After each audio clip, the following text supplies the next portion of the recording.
আজকে যে কার মুখ দেখে উঠেছিলাম আমরা ভাবতেই পারিনি এটা আমাদের সাথে হবে। চলো তাহলে ভিডিওটা আগে একেবারে প্রথম থেকে শুরু করা যাক। প্রথমে তো আমরা ঠিক করেছিলাম আজকে হেঁটে হেঁটেই যাবো, তারপরে কোন কুকখানে মনে হয়েছে গাড়িটা নিয়ে যাওয়াই ঠিক হবে, কিন্তু আমরা তো জানি না আমাদের কপালে শনি নাচ্ছে। সকাল থেকে একভাবে বৃষ্টি পড়ে যাচ্ছিল, কয়দিন আগে তো হদ্দবেগে শীত গেছে, তারপর আবার জম্বের গরম, তারপরে মনে হয় দুজন কনফিউজড হয়ে বৃষ্টি হওয়া শুরু করে দিয়েছিল। আর আজকে এমনই একটা ব্যাপার যে আমাদের বেরোতেই হবে, আর আজকেই হচ্ছে লাস্ট ডেট, তাই তো একদম সবাই মিলে বেরিয়ে পড়েছি। কোথায় যাবো সেটা তো অবশ্যই বলবো, তার আগে ভিডিওটা দেখতে থাকো। 100 বার গাড়ি নেবো না ভেবেও গাড়ি আনতে গেছে। মানুষের কপালে কিভাবে শনি নাচতে পারে এই ভিডিওটা না দেখলে কেউ বুঝতেই পারবো না। সমস্ত কিছু তো বলবোই, তার আগে বলে রাখি আমরা কোথায় যাচ্ছি।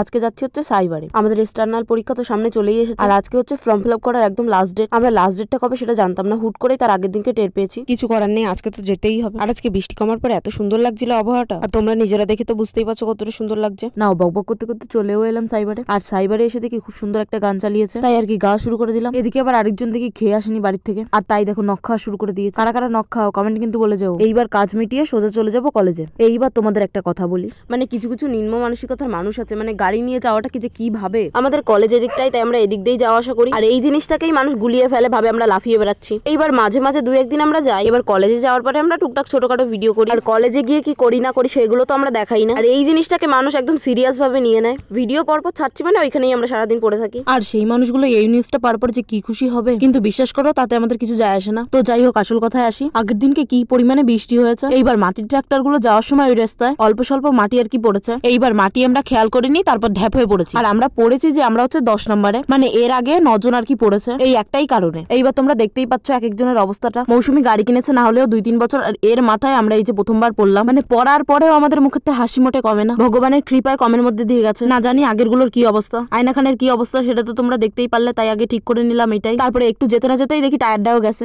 এইবার গাড়িটারে ঠিক করতে দিয়ে চললাম এবার হসপিটালে। আর পাশের কাকুখানের তো প্রশ্ন মোটে শেষই হয় না। আর তোমরা বিশ্বাস করো, এদের সাথে যদি না থেকে আমি অন্য কোনো জায়গায় থাকতাম, মনে হয় এতক্ষণে আমি অজ্ঞান হয়ে পড়ে থাকতাম। এদের কাছে রয়েছি বলে মুখের হাসিটাই কমতিছে না। এইবার তোমরা ভাবতেই পারো রূপসা কোথায় গেল, সেটা হচ্ছে সিক্রেট, সেটা বলা যাবে না। এমন কোনো দিন নাই যে ইঞ্জেকশন দেখে আমি অজ্ঞান না হয়ে পারছি। ঠিক অজ্ঞান বলবো না কি বলবো বুঝতে পারছি না। মানে আমি বুঝতে পারি কি হচ্ছে কি না হচ্ছে, কিন্তু আমি চোখও খুলতে পারি না, কথা বলতেও পারি। মানে পরে আমি এই ভিডিও খান দেখে আমার মুখখান দিকে তাকায় আমার নিজেরই মায়া হচ্ছে। প্রথমে তো ভেবেছিলাম যে আমার মনে ইঞ্জেকশনটা দেবে না, সবার প্রথমে আমি দেখিয়েছিলাম, ওরা লাস্টে দেখানোর পরও ওদের ইঞ্জেকশন নিতে বলেছিল, কিন্তু আমাকে প্রথমে কিছু বলেইনি। আমি তো বিরাট মজায় ছিলাম যে আমার মনে নিতে হবে না, কিন্তু মুহূর্তের মধ্যে আমার সবকিছু একদম ভেঙে দিল। রূপসা মাঝখানতে বেঁচে গেছে, রূপসার 1 খান ইঞ্জেকশন দিয়েছে, আর আমাদের 3 খান দিয়েছে। যাই হোক, প্রথমবার বান্ধবীর গাড়ির থেকে পড়ে বিশাল খুশি হলাম আমরা 3 জনেই। মানে তোমরা বলতেই পারো ফুর্তি আনন্দ দুটোই লেগেছে আমাদের মনে। আর এদিকে বাড়িতে এসে রূপসার মার রিয়াকশনটা ছিল থেকে এরকম। যাই হোক, আজকের মতো টাটা, দেখা হচ্ছে নেক্সট ব্লগে।